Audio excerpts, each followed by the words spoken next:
नमो अरिहंताणं नमो सिद्धाणं नमो आयरियाणं नमो जायाणं नमो लोये सव्वसाहुणम् तीन भुवन में सार गीत राग विज्ञानता शिव स्वरूप शिव का नमः योग संहारिके।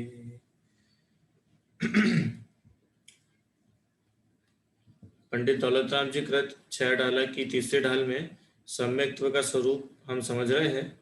सम्यक्त्व के स्वरूप के अंतर्गत सम्यक दर्शन के 8 अंग की चर्चा हो रही है। कौन कौन से होते सम्यक्त्व के 8 अंग? निशंकित, निकांक्षित, निर्विचिकित्सा, अमूढ़ दृष्टि, उपगुहन, स्थितिकरण, वात्सल्य और प्रभावना। इसमें जो 5वें नंबर का अंग है उपगुहन अंग, उसकी कल हमने चर्चा करी थी। किसे कहते हैं उपगुहन अंग? स्वयं के गुणों को तथा पर व्यक्ति के, है ना, स्वयं के गुणों को और अन्य व्यक्ति के दोषों को छिपाना, इसका नाम उपगुहन अंग है। अपनी आत्मधर्म की वृद्धि करने का नाम उपगुहन अंग कहलाता है। ठीक है, तो ऐसे उपगुहन अंग की प्रसिद्ध कथा है जिन दत्त सेठ की। वह कथा हम आज सुनेंगे। ठीक है, क्या किसकी कथा है? जिन दत्त सेठ। अब इसमें 2 नाम आते हैं, कहीं कहीं जिन दत्त आता है, कहीं पर जिन भक्त आता है। तो जहां जैसा हो यथा योग्य आप लगा लेना। जिन दत्त भी नाम आता है और जिन भक्त भी नाम आता है।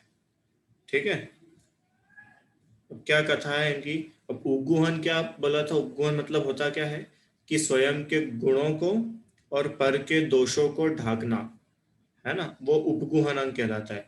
तो जिन दत्त सेठ ने किस प्रकार स्वयं के गुणों को ढाका और पर के अवगुणों को भी ढाका, जिस कारण से जिन धर्म की हंसी नहीं उड़ी, जिन धर्म की का सम्मान बना रहा, जिन धर्म की ख्याति बनी रही, ये इस कथा में हम जानेंगे। चलिए शुरू करते हैं। पादलिप्त नगर में एक सेठ रहता था। वह महान जिन भक्त था, सम्यक्त्व का धारक था और धर्मात्माओं के गुणों की वृद्धि तथा दोषों का उपगुहन करने के लिए प्रसिद्ध था। हाँ, पादलिप्त नाम का एक नगर है। यहाँ पर एक सेठ जी रहते हैं, है ना। ये सम्यक दृष्टि है, सम्यक्त्व के धारक है। और ये सम्यक्त्व धारण करने के साथ ही इनके अंदर गुण हैं। कैसे गुण हैं? कि ये स्वयं के दोषों को और अन्य के, स्वयं के गुणों को और अन्य के दोषों को छिपाते हैं, माने उनका उपगुहन करते हैं। और अगर किसी के अंदर कोई गुण हो तो उसका बारे में जरूर सबको बताते हैं। वहां सबसे ऊपर के भाग में देखो, अब क्या है कि वो जो सेठ जी थे ना, अब सेठ जी तो सेठ होते हैं, खूब धनवान थे, खूब धन संपत्ति थी सेठ के पास में। और पुण्य के नियोग से सेठ जी का जो घर था वो भी बहुत आलीशान बना हुआ था। सेठ जी की जो रहने की कोठी थी, हाँ, वो बहुत बड़ी थी। तो उनका जो घर था, कितना बड़ा घर था? जिन दत्त सेठ का घर कितना बड़ा था? बहुत बड़ा, 7 मंजिला उनका घर था। 7 फ्लोर्स वाला उनका सेठ जी का घर था, है ना। और उसमें सबसे ऊपर के भाग में उन्होंने एक अद्भुत चैत्यालय, जिन मंदिर बनवाया था। अपने ही घर में सबसे ऊपर उन्होंने एक चैत्यालय बना रखा था। ठीक है, चलो आगे। अब उस चैत्यालय में क्या था? उस चैत्यालय में बहुमूल्य रत्न से बनाई हुई भगवान पार्श्वनाथ की मनोहर मूर्ति थी। उसके ऊपर रत्न जड़ित 3 छत्र थे। उनमें से एक नीलम रत्न बहुत ही कीमती था, जो अंधेरे में भी जगमगाता था। ठीक है, क्या बोला कि जो सेठ जी है, सेठ जी के भवन की ऊपर की मंजिल में एक जिन मंदिर बना था। उसमें पार्श्वनाथ भगवान की बहुत ही मनोहर प्रतिमा उन्होंने विराजमान करी थी। और उस प्रतिमा के ऊपर रत्न जड़ित 3 छत्र थे। कैसे छत्र थे? रत्नों के छत्र थे। हाँ, और उनमें से एक नीलम रत्न बहुत ही कीमती था, और वो ऐसा रत्न था कि जो रात में अंधेरे में भी चमकता था, है ना। अब उस समय सौराष्ट्र के पाटलिपुत्र नगर का राजकुमार सुवीर कुसंगति में दुराचार तथा चोर हो गया। वह एक बार सेठ के जिन मंदिर में गया, वहां उसका मन ललचाया, भगवान की भक्ति के कारण नहीं, बल्कि कीमती नीलम रत्न की चोरी करने के भाव से। किसकी बात चल रही है कि पाटलिपुत्र नगर का जो राजकुमार है, हाँ क्या नाम है उस राजकुमार का, सुवीर, सुवीर नामक राजकुमार, वह जब सेठ जी के मंदिर में आया तो उसका मन ललचा गया, वहां की रत्नों की प्रतिमाओं को देख करके, वह नीलम रत्न को देख करके उसका खूब मन ललचाया। हाँ, और वो कुसंगति में पड़ा था, उसके सब दोस्त भी ऐसे ही थे, उसकी संगति अच्छी नहीं थी। हम्म। तो उसका मन चोरी करने का हो गया। बताओ, मंदिर में आकर के भी मन कैसा हो गया, पाप करने का। अरे जहां पर जाकर के हम पापों का त्याग करते हैं, वहीं जाकर के इनका पाप करने का भाव हो गया।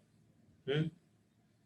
उसने चोरों की सभा में घोषणा करी कि जो कोई उस जिनदत्त सेठ के महल से कीमती नीलम रत्न लेकर के आएगा, उसे बहुत बड़ा इनाम मिलेगा। राजकुमार ने घोषणा कर दी। चोरों की सभा में क्या घोषणा करी कि जो भी जिनदत्त सेठ के महल से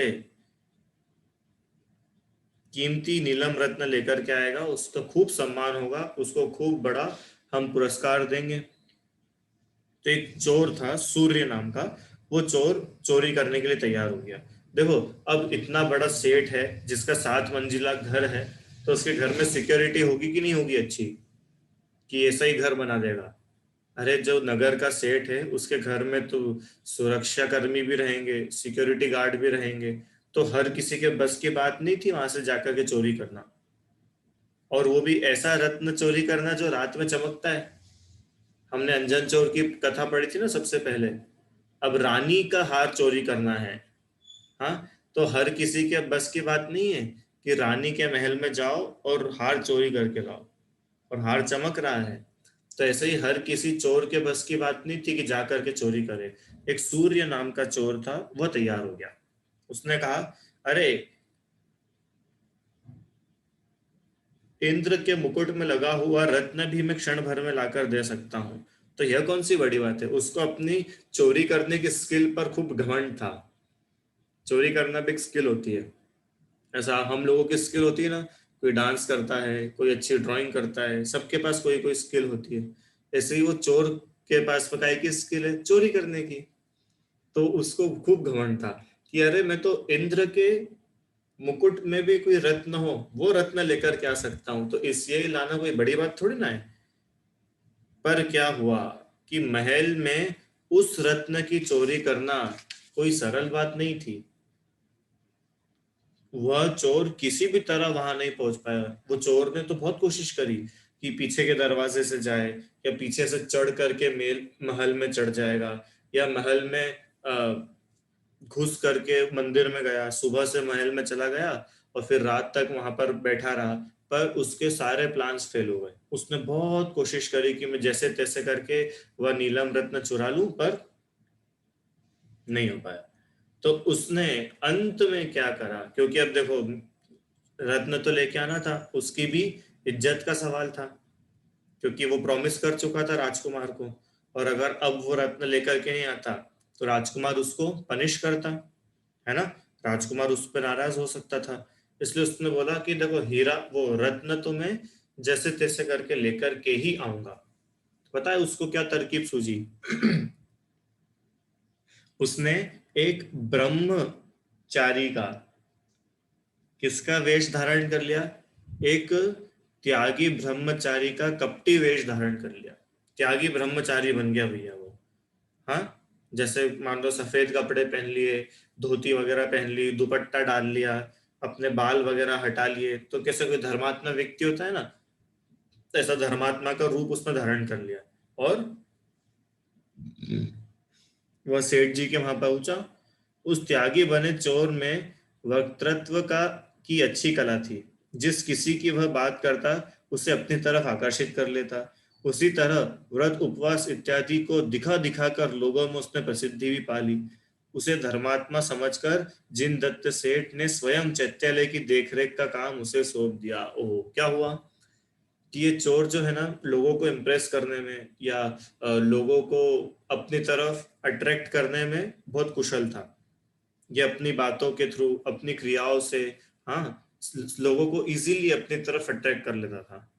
तो अब तो ये त्यागी के रूप में आ गया, त्यागी व्रती का रूप इसने बना लिया।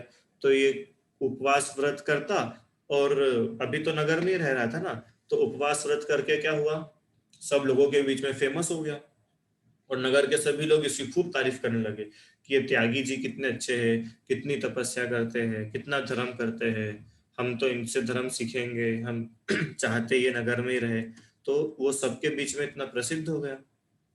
और सेठ जी ने भी उनकी प्रसिद्धि देख करके, उनका धर्म देख करके, उनकी क्रियाएं देख करके क्या करा कि सेठ जी को भी थोड़ा सा भ्रम हो गया। उन्होंने सोचा कि हम इन त्यागी व्रती को ही क्या करते हैं, मंदिर की देखरेख का कार्य सौंप देते हैं। कि मंदिर की देखरेख करने वाला कोई चाहिए, तो ये जो ब्रह्मचारी हमारे यहाँ पर आए हैं, यही ये मंदिर की देखरेख करेंगे। हाँ, चोर को ही तिजोरी की चाबी सौंप दी। ऐसा ही हुआ ना कि चोर था, और चोर को ही तिजोरी की रक्षा करने की जिम्मेदारी मिल गई। अब ये तो चोर तो यही चाहता था, माने वो जो ब्रह्मचारी था, वो तो यही चाहता था कि जैसे तैसे करके अब तक वहां तक पहुंच जाए। और अब तो खुद सेठ जी ने उसको वहां पहुंचा दिया। उसके लिए सब कुछ बहुत आसान हो गया। सूर्य चोर उस नीलम मणि को देखते ही खूब आनंद विभोर हो गया, और विचार करने लगा कि कब मौका मिले और कब मैं इसे लेकर के भागूं। है ना, अब वो वहां पर पहुंच गया जिन मंदिर में, चैत्यालय में। अब जैसे ही उसने वो नीलम मणि को देखा, तो उसको देख करके उसका मन ललचा गया कि अरे वाह, कब वो अवसर मिलेगा कि मैं इस नीलम मणि को लूं और यहाँ से भागूं। क्योंकि मैं जिस गोल को लेकर के आया हूँ, मेरा जो उद्देश्य है वो तो मैं पूरा करूंगा ना। अब उसका उद्देश्य क्या था, क्यों, और हम, उस चोर का उद्देश्य भगवान की भक्ति करना था क्या, व्रत उपवास करना था क्या? नहीं, उसका उद्देश्य तो चोरी करने का था। तो उसका दिमाग पूरे समय अलग अलग प्लानिंग बनाने में कि ऐसे चोरी कर लूं, ऐसे सेठ जी को इम्प्रेस करूंगा तो मेरा काम बन जाएगा। वो यही सोचता था। ऐसे ही कुछ दिन निकल गए। अब क्या हुआ कि सेठ जी को किसी बाहर के गांव जाना पड़ा अपने व्यापार के काम से। सेठ जी को किसी दूसरे गांव जाना पड़ा, इसलिए उस बनावटी ब्रह्मचारी श्रावक से चैत्यालय संभालने के बारे में कहकर सेठ जी चले गए। जब रात होने लगी तो गांव से थोड़ी दूर जाकर के उन्होंने पड़ाव डाला। अब क्या हुआ, देखो, अब वो चोरी की रात आने वाली है। अब सेठ जी को अपने व्यापार के काम से दूसरे गांव जाना पड़ा। तो सेठ जी ने क्या बोला कि ठीक है, कोई बात नहीं, कुछ दिनों की बात है, हम हमारा व्यापार देख करके आते हैं, और ये जो ब्रह्मचारी जी है, ये मंदिर की देखरेख करेंगे। तो ऐसा ब्रह्मचारी को, माने वो सूर्य चोर को, सेठ जी ने बोला कि आप मंदिर की देखरेख करना, सुरक्षा करना, और मंदिर संभालना, और मैं कुछ ही दिनों में लौट करके आऊंगा। ऐसा बोल करके सेठ जी निश्चिंत होकर के वहां से चल दिए। हाँ, अब उस समय तो कोई वाहन वगैरह नहीं चलते थे, तो जैसे ही अंधेरा हुआ तो गांव के थोड़ी ही दूर सेठ जी पहुंचे थे, और वहां पर उन्होंने अपना पड़ाव डाला कि अब कल सुबह सूर्योदय तक मैं यहीं पर रुकता हूँ, आराम करता हूँ, और जैसे ही सुबह होगी हम आगे बढ़ेंगे अपने जहाँ जाना है बिजनेस करने के लिए, वहां चले जाएंगे। अब रात हो गई। रात हो गई तो सब लोग तो सो रहे थे, और ये चोर ये भी सो रहा होगा। क्यों? अरे नहीं, जब सब सोते हैं उस समय तो चोर चोरी करेगा, है कि नहीं? तो रात हुई, पूरा गांव सो रहा था। हाँ, पर चोर जग गया। चोर उठा, नीलम मणि रत्न को जेब में रखा, और क्या करा, भागने लगा। इसने चोरी कर ली। कैसे चोरी करी? जब रात हो गई, कोई भी नहीं है, पूरा नगर सो रहा है, सेठ जी भी नहीं है, तो छुपके से अच्छा, उस समय सीसीटीवी कैमरा था क्या, नवधा? नहीं होगा ना। ठीक है, तो कैमरा भी नहीं था, कोई उसको देखे कैसे, पकड़े कैसे, कुछ भी नहीं। तो वो गया, उसने नीलम मणि को उठाया, अपनी पॉकेट में रखा और भाग गया। पर क्या हुआ कि उस नीलम मणि का प्रकाश इतना तेज था, उसकी चमक इतनी तेज थी कि वो अंधेरे में भी छुपा नहीं, अंधेरे में भी वो जगमगाता था। हाँ, रात्रि का इतना खतरनाक घनघोर अंधेरा, उसमें भी वह नीलम मणि खूब चमक रहा था। अब क्या हुआ, इस कारण से चौकीदारों को शंका हुई और वह ब्रह्मचारी जी के पीछे पीछे दौड़ने लगे। देखो, अब यहाँ से उपगोहनम कैसे होगा, वो प्रारंभ हो रही है बात। क्या हुआ कि वो जो ब्रह्मचारी था, अभी अब मैं चोर नहीं बोलूंगा, मैं ब्रह्मचारी बोलूंगा, पर आप लोग समझ जाना, या है ना, ब्रह्मचारी से समझ जाना। तो वो ब्रह्मचारी ने नीलम मणि अपनी जेब में रखा और वहां से चलते बने। पर क्या हुआ कि वो नीलम मणि का प्रकाश तो इतना तेज फैल रहा था, तो जो पहरेदार थे, चौकीदार वगैरह थे, इन लोगों को कहीं ना कहीं डाउट हुआ कि ये व्यक्ति अच्छा नहीं है, अगर ये जो है ये चोरी कर रहा है। कैसे लगा उनको चोरी कर रहा है? क्योंकि छुप के चल रहा है, दबे दबे पाँव आगे बढ़ रहा है, हाँ, जेब पर ऐसा हाथ रखा है और भाग रहा है, और जेब में कुछ चमक रहा है। तो सब चौकीदारों को उस पर डाउट हुआ और वो उसका पीछा करने लगे, उसके पीछे दौड़े कि मंदिर के नीलम मणि की चोरी करके चोर भाग रहा है, पकड़ो पकड़ो पकड़ो पकड़ो पकड़ो। और ऐसा करके सभी सिपाहियों ने हल्ला मचा दिया।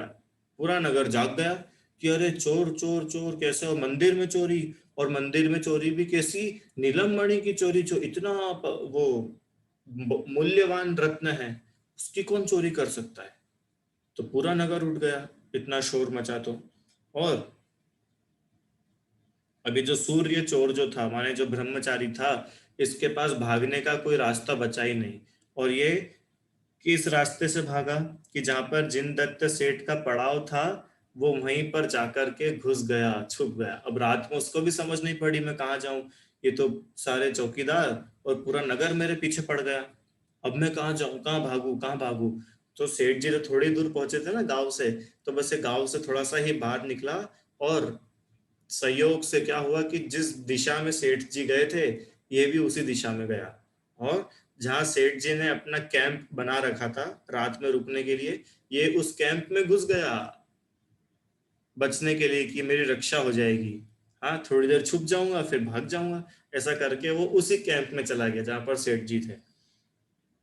हाँ, और चौकीदार चिल्लाते हुए चोर को पकड़ने के लिए पीछे से आए।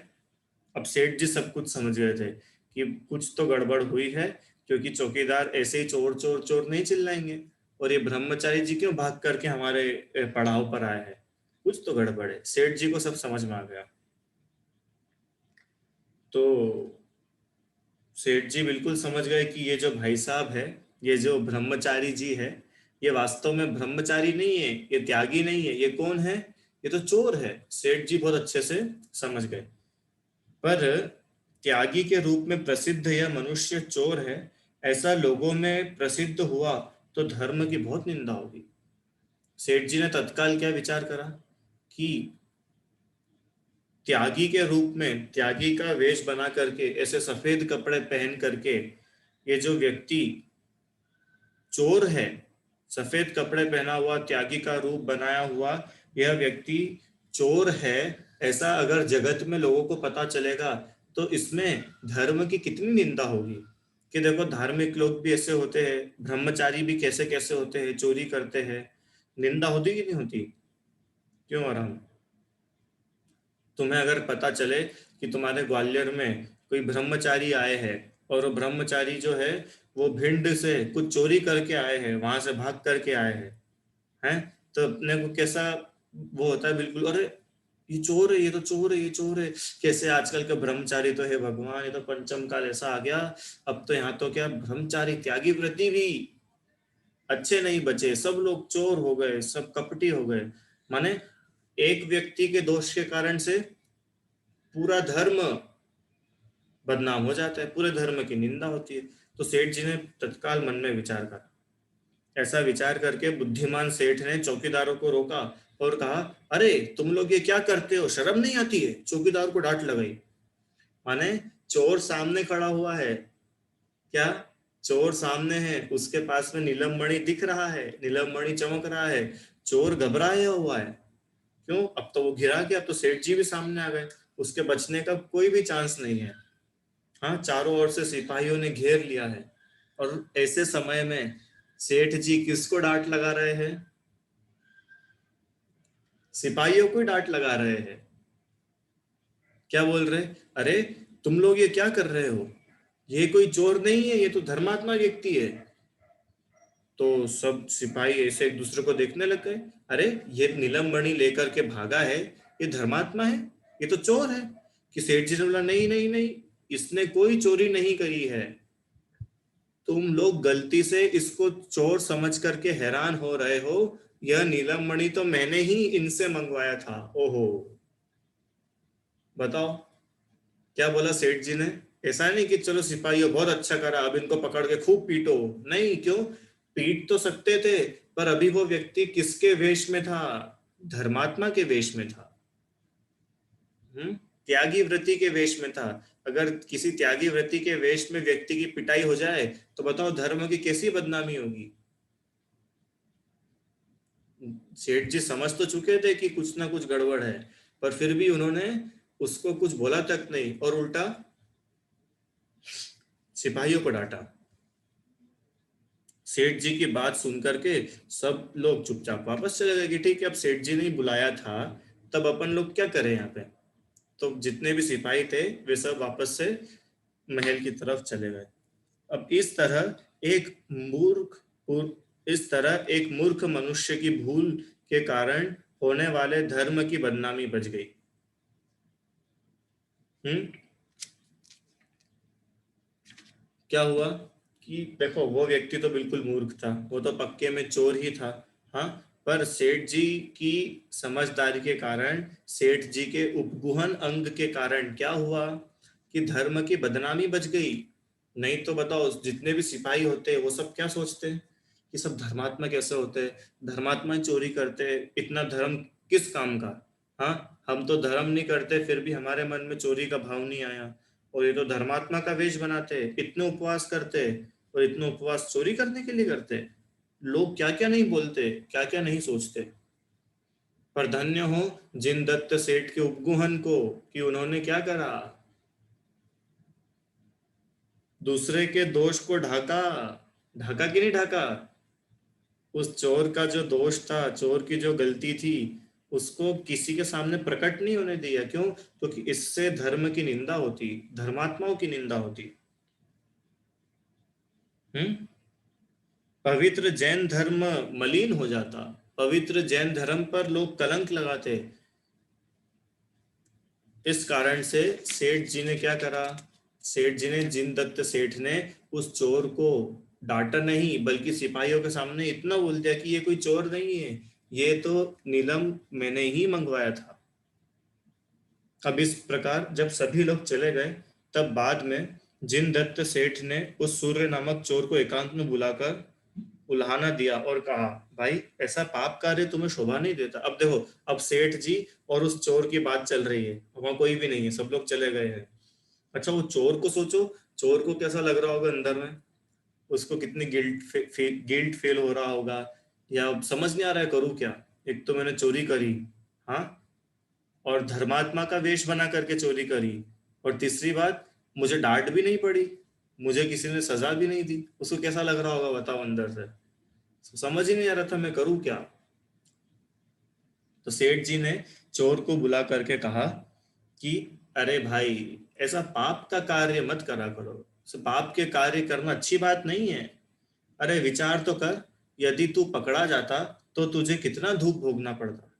हाँ, रात भर तुझे सिपाही दंड देते, फिर राजा के पास तुझे ले जाते, राजा तुझे दंड देता। हाँ, और तूने इतनी बड़ी चोरी की है, हो सकता था तुझे फांसी पर चढ़ा दे। सोच, तेरी चोरी के बदले में, तेरे जरा से सुख के बदले में तुझे कितना दुख भोगना पड़ता, राजा तुझे किस किस प्रकार से सजा देता। ऐसी चोरी मत किया कर। बताओ, सेठ जी समझा रहे हैं उसको। ये होती सम्यक दृष्टि की पहचान। क्यों? आपके और हमारे घर में अगर रात में चोर आ जाए तो हम क्या करेंगे? चोर को बुलाएंगे, बेटा अरे चोर साहब आप तो बैठो 5 मिनट, आप क्यों चोरी करते हो? अच्छी बात है क्या चोरी करना? अपन ऐसे बोलेंगे क्या चोर को? हम्म। आपको एक और बात बताता हूँ। बनारसी दास जी की या फिर गोपाल दास जी की, किसी की एक कथा ऐसी अभी की रिसेंट बात है, लगभग पाँच पाँच 100 साल के अंदर की। शायद बनारसी दास जी है कि कौन है, बनारसी दास जी है क्या? अच्छा बनारसी दास जी ही है, ओके। उनके घर में चोर आ गए रात में, बनारसी दास जी के घर में चोर घुस गए, है ना। अब वो तो न्यू ही विद्वान व्यक्ति है, धर्मात्मा जीव है, उनके घर में तो ज्यादा सामान था नहीं, थोड़ा बहुत कुछ सामान था, पोटले बने हुए थे कपड़े के। अब चोर, जैसे मैं एग्जांपल दे रहा हूँ, वो एग्जैक्ट फिगर मुझे ध्यान नहीं है, मान लो वहां पर 4 पोटले रखे थे, ठीक है। और चोरी करने के लिए जो चोर आए थे वो कितने थे? कि वो भी 4 थे। अब वो जो पोटले थे ना, पोटले बहुत बड़े बड़े भारी भारी बैग्स थे, अपन बैग्स बोल दो अपनी लैंग्वेज में।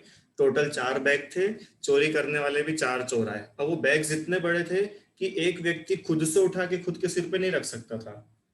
आप लोगों ने स्टेशन पे कभी कुली देखी? कुली कैसे एक कुली सामान दूसरे के सिर पर रखता है, ये इसके सिर पे, ये इसके सिर पे, क्योंकि बहुत वजनदार होता है। तो अब देखो 3 पोटलों का काम तो हो गया। अब चौथे बैग का नंबर आया। अब तीनों के तो सिर के ऊपर इतना वजन, वो चौथा बैग उठाए कैसे? तो पता है क्या हुआ? पंडित जी ने ही वो बैग उठा करके चौथे चोर के सिर पर रख दिया। रात में उन्होंने कुछ बोला नहीं, उनका चोर आया, उनको समझ में आ गया कि चोर आया है, और वो उठ करके सब देख रहे थे कैसे वो चोरी कर रहा है, कैसे उसने वो बैग उठाया, इस चोर ने इस बैग को उठाया, तीसरे चोर ने भी बैग उठा लिया। अब चौथा चोर बैग उठा नहीं पा रहा है, तो से पंडित जी खुद वहां पर गए, अंधेरे में ही उन्होंने बैग उठाया और उसके सिर पर रख दिया, और चारों चोर जो है वहां से निकल गए। तो चोर अपनी माँ के पास पहुंचा कि माँ आज तो मजा आ गया, आज तो ऐसी जगह डाका डालकर आए हैं, गजब हो गया। क्यों क्यों क्या? अरे आज हम गए 4 लोग थे और हम चारों ही 4 बैग चुरा करके लाए, हर बार तो हम चारों 3 लेकर के आते हैं। तो माँ ने बोला अरे ऐसा कैसे हो सकता है, तुम कहाँ गए थे चोरी करने? तो बोलते हम तो उस जगह गए थे वहां पर पीछे की तरफ। अरे अरे तुमने क्या कर दिया? कि क्या कर दिया? तुमने धर्मात्मा के घर से चोरी करी? अरे पूरे नगर में तुम चोरी कराते तो चलता, तुमने पंडित जी के घर से कैसे चोरी कर ली? तो माँ ने पता है क्या करा? चारों चोर को वापस भेजा और पूरा का पूरा सामान पुनः पंडित जी के पास छुड़वाया और माफी मांगी। ऐसा भी हो सकता है क्या? बताओ, हो सकता है क्या ऐसा? और हम, हमारे घर में चोर घुस जाए और हम चोर को ही चोरी करने में हेल्प कर दे? ये होती है सम्यक दृष्टि की पहचान। ये होता है सम्यक्त्व। क्या सम्यक्त्व? कि अरे पर द्रव्यों से मेरा संबंध क्या है? हाँ, क्या मैं उन्हें भोग सकता हूं कि कोई और उन्हें भोग सकता है? अरे मैं पर द्रव्य से सुखी दुखी होता ही नहीं। जब मुझे तो पर द्रव्य से कोई सुख नहीं है, चलो अच्छा है, मेरे यहाँ से ये सामान जाएगा तो ये चोर लोग बेच करके अपना भोजन कर लेंगे, पेट भर लेंगे, कोई बात नहीं, इनको ले जाने दो। इतनी सरलता। जिन दत्त सेठ की सरलता तो देखो, वो चोर को बिठा करके संभाल रहे हैं, समझा रहे हैं। हाँ, चोर को बिठा करके समझा रहे हैं कि तुम्हें पाप के कार्य नहीं करना चाहिए, ऐसे पाप के कार्य करना छोड़ दो। सोचो, अगर तुम पकड़े जाते तो तुम्हारी कितनी बदनामी होती। हाँ, तुम्हारा मुंह काला करके तुम्हें गधे पर बिठा करके घुमाया जाता, क्या क्या नहीं होता तुम्हारे साथ में, बताओ। इसलिए आगे से कभी ऐसे पाप के काम नहीं करना। और जैन धर्म की कितनी बदनामी होती, तुमने कभी सोचा?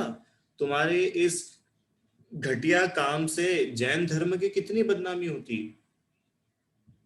और लोग कहते कि देखो जैन धर्म के त्यागी ब्रह्मचारी चोरी करते हैं, जैन धर्म के त्यागी ब्रह्मचारी चोरी करते हैं। अब देखो, बदनाम कौन हुआ? जैन धर्म और त्यागी ब्रह्मचारी, तुम तो चले जाओगे।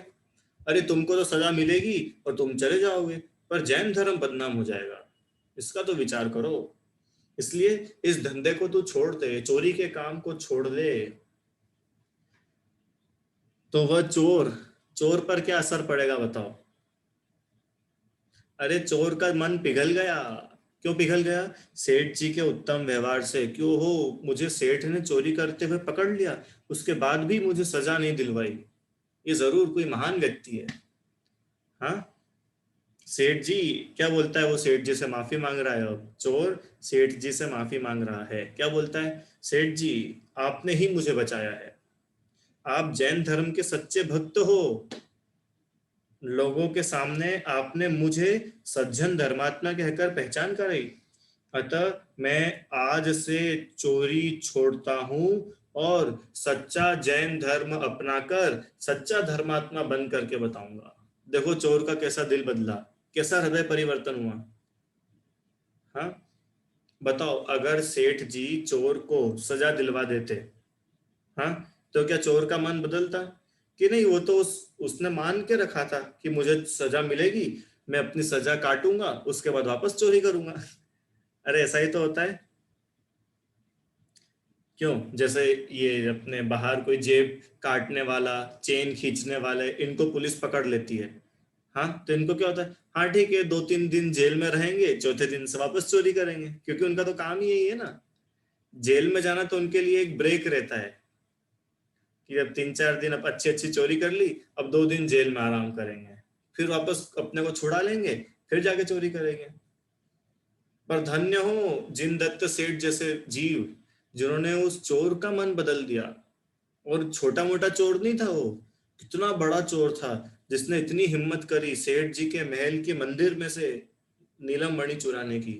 उस चोर का मन बदल दिया, उस चोर का हृदय परिवर्तन हो गया। हाँ, हमारे व्यवहार से कैसे किसी का हृदय परिवर्तन हो जाता है। हम अगर किसी से अच्छे से रहे तो कैसे उसका हृदय परिवर्तन हो जाता है, उसका एग्जाम्पल है ये। अगर सेठ जी उससे गुस्सा करते, सेठ जी उसको सजा दिलाते, तो क्या होता कि वो वहां से जाता, वो कहीं और जाकर चोरी करता। पर सेठ जी के उत्तम व्यवहार से उसका हृदय परिवर्तित हो गया, और उसने भी सच्चे जैन धर्म को अपनाकर प्रतिज्ञा करी कि मैं भी आपके जैसा सच्चा धर्मात्मा बन के बताऊंगा। अतः मैं भी अब से मैं चोरी नहीं करूंगा, और आपके जैसा धर्मात्मा बनने का, सच्चा धर्मात्मा बनने की कोशिश करूंगा। सच में जैन धर्म महान है, और आपके जैसे जीवों से ही जैन धर्म की शोभा है। आप धन्य हो। ये कहानी है उग्गूहन अंग की, जिन दत्त सेठ की।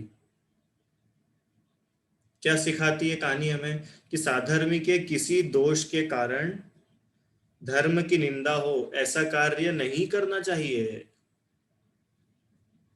बल्कि उसको प्रेम पूर्वक समझाकर, उसे उस दोष से छुड़वाकर, धर्मात्माओं के गुणों को मुख्य करके उसकी प्रशंसा द्वारा धर्म की वृद्धि हो, ऐसा करना चाहिए। देखो कल भी अपने, ये होगी अपनी कहानी है ना पूरी। कल भी अपने को एक बात करनी थी कि अब हम उसके दोष छुपाएंगे तो फिर वो तो सिर पे चढ़ जाएगा। सिर पे चढ़ जाएगा ना कोई भी व्यक्ति। हम उसके दोषों को छुपा रहे हैं, कि सुनो सुनो, उसके दोषों को छुपा करके हम उसके दोषों को बढ़ावा नहीं दे रहे हैं। क्या बोला? कि किसी व्यक्ति के दोषों को छुपा दिया तो हम उसको अप्रिशिएट कर रहे, ऐसा नहीं है। हम उसके दोषों को दूर करने का प्रयत्न करेंगे। हाँ, उसके दोषों को दूर करेंगे। कैसे दूर करेंगे? कि जैसे हमसे बनेगा वैसे करेंगे। वो कौन व्यक्ति है, वो क्या हम उसको समझाने के योग्य है? हाँ, अब जगत में तो बहुत सारे जीव मिलेंगे, आपको कोई बड़ा व्यक्ति मिलेगा, आपको मान लो, चलो अपन एक्सट्रीम एग्जांपल लेता हूँ, यदि आपको कोई मुनिराज मिले, है ना, और आपको दिख रहा है कि तो मुनिराज में दोष है, तो हमारा उपगुहन अंग क्या बोलता है? कि हम उन मुनिराज की बातें, उन मुनिराज के दोषों की चर्चा जगत में ना करें, समाज में ना करें। क्यों? क्योंकि इससे मुनि धर्म की निंदा होगी, इससे जैन धर्म की, इससे श्रमण संस्कृति की निंदा होगी। तो हमारी क्या ड्यूटी है? कि अगर हमारी अ, सामर्थ्य है तो हम मुनिराज से जाकर के सीधे बात करें कि आप में हमें ऐसा दोष दिखाई देता है, हो सकता है शायद मैं गलत हूं, पर अगर ऐसा कुछ हो तो कृपा करके आप निराकरण करें। हाँ, बिल्कुल जेंटल वे में जाकर के हम उनसे ऐसा भी नहीं, महाराज जी हमने सब ग्रंथ पढ़ लिए हैं और आपकी चर्या बहुत खराब है, आप सच्चे साधु नहीं हो, ऐसे चले मत जाना किसी के पास में। एकांत में, एकांत में समझाया जाता है। ये तो महाराज जी के जितने भक्त बैठे हैं ना सब पकड़ के मारेंगे तुमको, वहां से निकल नहीं पाओगे अच्छे से। एकांत में अगर हमें किसी का दोष समझ में आता, भले मुनिराज हो, भले त्यागी व्रती हो, भले ही विद्वान हो, भले ही हमारे घर में मम्मी पापा दादा दादी कोई भी हो, देखो सबके चले जाने के बाद में सेठ जी ने चोर को समझाया था, सबके बीच में नहीं समझाया। हाँ, योग्य समय देख करके, योग्य काल, अब हाँ अब इसको समझा सकते हैं। हाँ, सामने वाला हमसे समझ सकता है कि नहीं, मानो हम बहुत छोटे हैं, हम उनको समझाने की अभी कुछ योग्यता रखते नहीं है, तो कोई बड़े व्यक्ति को बताओ जो उनसे बात कर सकता हो।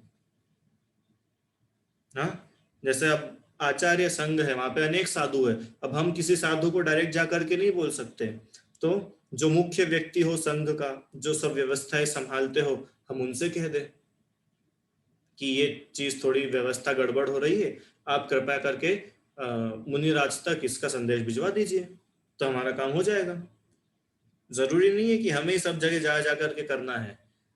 और कभी मान लो नहीं भी होता हो हमसे, तो भी कोई बात नहीं, समता रखनी चाहिए, धैर्य रखना चाहिए, उस बात को लेकर के जगत में बातें नहीं करनी चाहिए, अरे हमने तो सब देख लिया, आजकल पंचम काल में सब देख लिया, आजकल के तो लोग ऐसे हैं, ऐसा करते हैं, वैसा करते नहीं।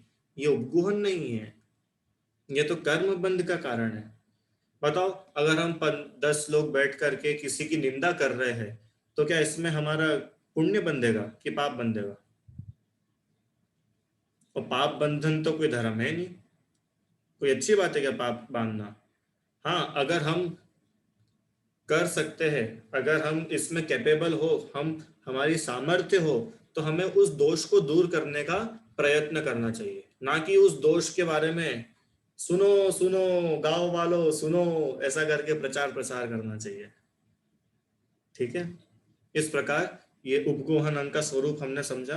आप और हम सभी के जीवन में उपगोहन अंग प्रकट हो, सम्यक दर्शन प्रकट हो, इसी भावना से आज की चर्चा यहीं तक रखते हैं।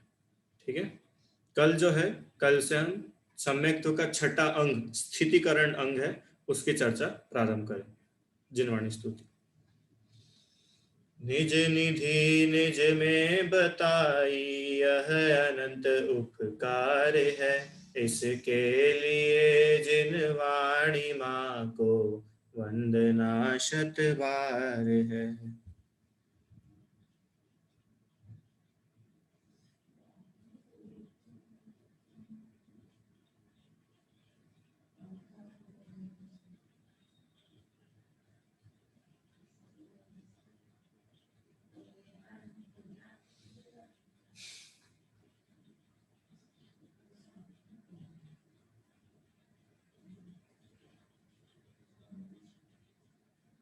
जय बोलो द्वादशांग में जिनवाणी माता की जय।